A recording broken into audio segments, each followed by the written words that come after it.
Hello दोस्तों, क्या हाल है। तारीख 19 दिसंबर 2024, दिन गुरुवार, हिंदी तिथि पौष कृष्ण पक्ष चतुर्थी।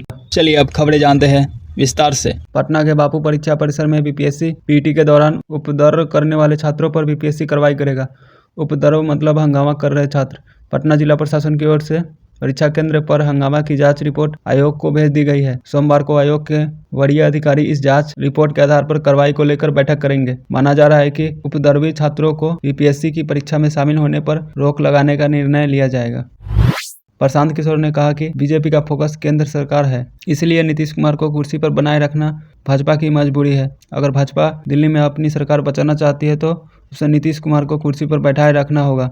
प्रशांत किशोर ने कहा कि नीतीश कुमार बिहार की नहीं बल्कि अपनी कुर्सी बचाए रखने की चिंता है। वे अक्सर प्रधानमंत्री नरेंद्र मोदी के साथ बैठते हैं पर बिहार के उद्योग धंधों के विकास या अन्य विकास कार्यों के लिए बात नहीं करते। उन्होंने यह भी कहा कि नीतीश कुमार को बिहार का मुख्यमंत्री बनाए रखने के लिए बीजेपी को मजबूरी है। नीतीश कुमार खुद से कुर्सी से हटने को तैयार नहीं है और बीजेपी इस काम को पूरे तरह से करने में असमर्थ है। जंगली सुअर हमले में एक महिला सहित 5 लोग जख्मी हो गए। जख्मी लोगों को उपचार के लिए सीएचसी छातापुर में भर्ती कराया गया। उपचार के लिए सीएचसी पहुंचे 68 वर्षीय वृद्ध कुसुम लाल शाह ने बताया कि भोजन के बाद वे अपने दरवाजे पर बैठे हुए थे। इसी दौरान अचानक से जंगली सुअर आ गया और उन पर हमला कर दिया। यह घटना सुपौल जिले का है। बिहार में अब पेपर लीक करने वालों के लिए खिलाफ सख्त एक्शन लिया जाएगा। इसके लिए आर्थिक अपराध इकाई और ज़्यादा सशक्त और सक्षम बनाया जाएगा। पेपर लीक के माफियों की संपत्ति जब्त की जाएगी। साथ ही कंप्यूटर बेस्ड एग्जाम वाले ऑनलाइन सेंटर का डाटाबेस बनाया जाएगा।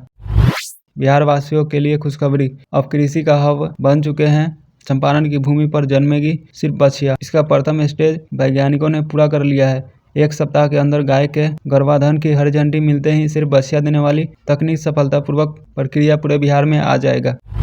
बिहार में अगले साल विधानसभा चुनाव होने को है। चुनाव से पहले लगभग तेजस्वी यादव ने आधी आबादी यानी महिलाओं के लिए एक बड़ा ऐलान कर दिया है। तेजस्वी यादव ने माई बहन मन योजना के तहत महिलाओं को प्रति महीने 2500 रुपये देने का वादा किया है। तेजस्वी के इस ऐलान के बाद इस पर सियासी घमासान भी मचा हुआ है। बिहार में सत्ता पक्ष नेता तेजस्वी यादव के इस ऐलान को झूठा बता यह दावा कर रहे हैं कि महिलाएं उनके वादे पर यकीन नहीं करेगी। इसके अलावा इस ऐलान के बाद तेजस्वी यादव से उसके माता पिता के शासनकाल को लेकर भी सवाल पूछे जा रहे हैं।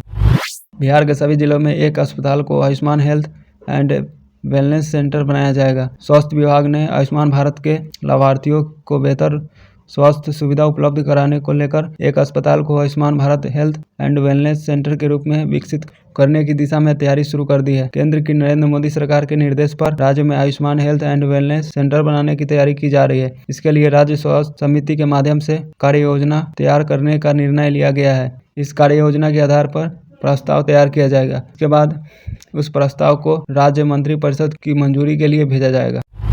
बिहार लोक सेवा आयोग ने पटना के कुमार स्थित बापू भवन एग्जाम सेंटर पर हुई परीक्षा को रद्द कर दिया है। आयोग के चेयरमैन रवि मनु भाई परमार ने इसका ऐलान करते हुए कहा कि इस सेंटर पर परीक्षा में बैठे छात्र छात्राओं को फिर से मौका दिया जाएगा। जल्द ही नई तारीख की घोषणा की जाएगी। 18 या 19 तारीख के बाद इस पर निर्णय लिया जाएगा। सबका रिजल्ट एक साथ ही जारी किया जाएगा। छात्रों का आरोप है कि उनको प्रश्न पत्र लेट दिया गया था। इसी को लेकर छात्रों ने जमकर हंगामा किया।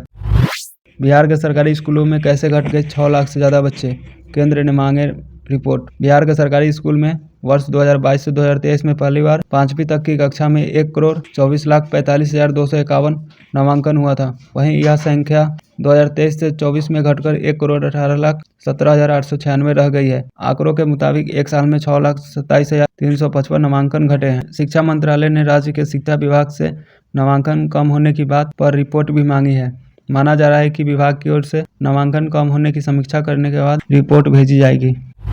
बिहाटा में बालू लदे ट्रकों से महाजाम, स्थानीय लोगों से लेकर दुकानदार तक परेशान। स्कूल बस और एम्बुलेंस भी फंसे। पटना के बिहाटा में सड़क जाम से लोग परेशान हैं। यहाँ रविवार की रात से ही बालू लदे ट्रक के कारण जाम की स्थिति बनी हुई है। बिहाटा शहर में जाम के कारण स्कूल से लेकर इमरजेंसी वाहन भी जाम में फंसे हुए हैं।